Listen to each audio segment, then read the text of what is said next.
Yeah, that was the very last show of that tour. So Yeah.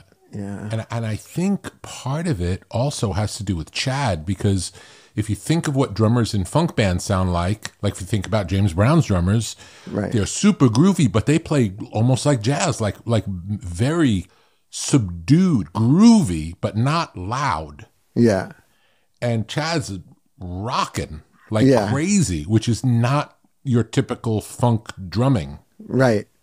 But he's got a good The funk feel, groove, you know. absolutely, it's incredible. It's a great combination. Yeah. It's just like there's this heaviness to it, but it's still got this funk thing, but it's also got this extra speed to it. And I don't know, it's just all four of us. It was just like, it was a real explosion when we came out on stage, and there was like, I don't know, somehow it took me like 33 years to realize what that thing was we had. Because there's other things about that period of time. Like, I can be critical about myself in the sense that I wasn't improvising as much as I did after that. Like, my solos weren't as, like, ever since then, you know, when I play a solo, it's usually pretty unique to that night. It's rare that I do the same thing in the same place twice, you know. And at that time, I feel like I wasn't ready to take that risk. But that was part of the intensity. It was so important to me that it was maximum intensity all the time. When I did start improvising, there was this feeling of like indifference to the outcome. Yeah, it feels much riskier to do Yeah, that. it is. And in 1989, I energetically, like, the energy was the main thing to me, and like I couldn't afford to let that energy slip at all the way I felt, you know. So I'm glad I moved past that to being able to relax and allow mistakes to happen, and allow myself to do a solo that's not great, and knowing that, like, taking the same risk the next time, a great one might come, you know. And Yeah. It also makes sense that because you were such a big fan of the original lineup of the band, and knowing you're just a different person, you always feel like, how do I fit in? You know, how do I step up to this thing that I love so much? It doesn't even really have to do with how good of a guitar player you are. Do you know what I mean? It's like, yeah.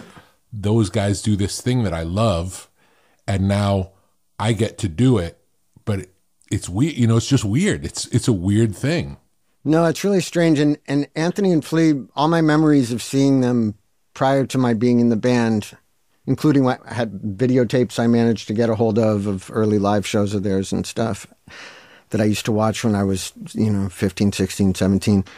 And they still have it to this day. They have this thing that happens on stage, and in a way they're kind of like that in life too. They somehow simultaneously appear to be trying very hard, and at the same time they seem like they're kicking back, and they really don't care about the impression they make on anybody, and they're just there to be themselves. Like, there's this balance in the persona of who they are on stage that somehow has this combination of a careless, kind of relaxed, I don't give a shit thing, and I'm trying really hard at the same time to be the best entertainer I can be up here. It's Funny all combination. Like, it seems contradictory. And so coming into it, I think my first thought was that I was going to be as crazy as them on stage, you know, and I think possibly the reason I didn't have that same balance is because I think I cared a lot for the reason that you're saying, you know.